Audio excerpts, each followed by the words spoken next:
मैं अपने पत्रकार साथियों का धन्यवाद देता हूं कि आज आपसे बात करने का मौका मिल रहा है। जो हालात उत्तर प्रदेश में हैं, अन्याय चरम सीमा पर पहुंच गया है।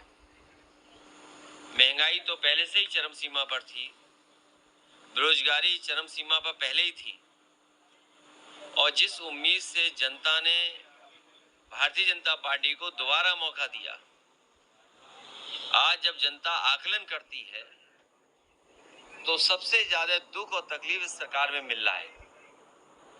तहसील से लेकर के थाना और थाने से लेकर के ऊपर के अधिकारी, कहीं सुनवाई नहीं है।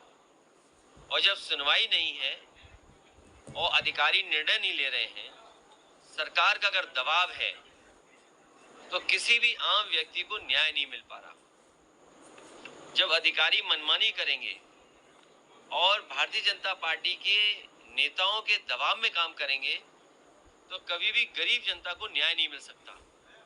और उसका जीता जागता उदाहरण देवरिया का है, जहां पर ऐसी घटना घटी है, 6 लोगों की जान चली गई। अगर कोई दोषी है उस घटना के लिए, तो वो सरकार स्वयं दोषी है। अब भारतीय जनता पार्टी उसमें लगातार राजनीति कर रही है। ऐसी घटनाओं पर राजनीति नहीं करनी चाहिए। अन्याय इतना नहीं करना चाहिए कि लोग सहन न कर सकें और लोग खुद खड़े हो जाएं सरकार के खिलाफ। और ये अन्याय, ये कहीं न कहीं सरकार के दबाव में ये अपराध हो रहा है। ये अन्याय नहीं बचा, अपराध हो रहा है। और सुनने में आ रहा है कि भारतीय जनता पार्टी के लगातार नेताओं की कोशिश है कि इससे राजनीतिक लाभ लिया जाए। राजनीतिक लाभ लेंगे अगर आप, तो घटनाएं बढ़ेंगी, कम नहीं होंगी। लेकिन जिस तरह से ईडी लगातार छापेमारी कर रही है, कल के ठिकानों पर भी संजय सिंह को भी गिरफ्तार किया गया, आपको क्या लग रहा है, क्या इसका भी राजनीतिक? देखिए, जो सरकार में रहता है वो इन संस्थाओं का इस्तेमाल करता है। पहले कभी इस्तेमाल हुए होंगी ये संस्थाएं। आज भारतीय जनता पार्टी की सरकार है, लेकिन भारतीय जनता पार्टी ने सब सीमाएं लांघ दी।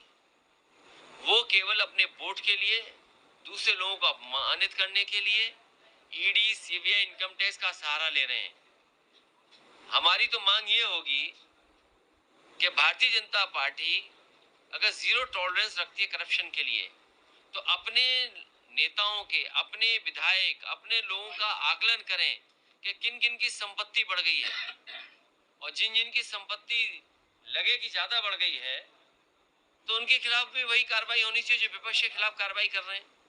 और मैंने कई मौकों पर कहा कि आज जमीनों का काम सबसे ज्यादा कोई कर रहा है तो भारतीय जनता पार्टी के लोग कर रहे हैं। कई शहरों में बड़े बड़े भूमाफिया पैदा किए हैं, और भूमाफियाओं का काम भारतीय जनता पार्टी स्वयं कर रही है।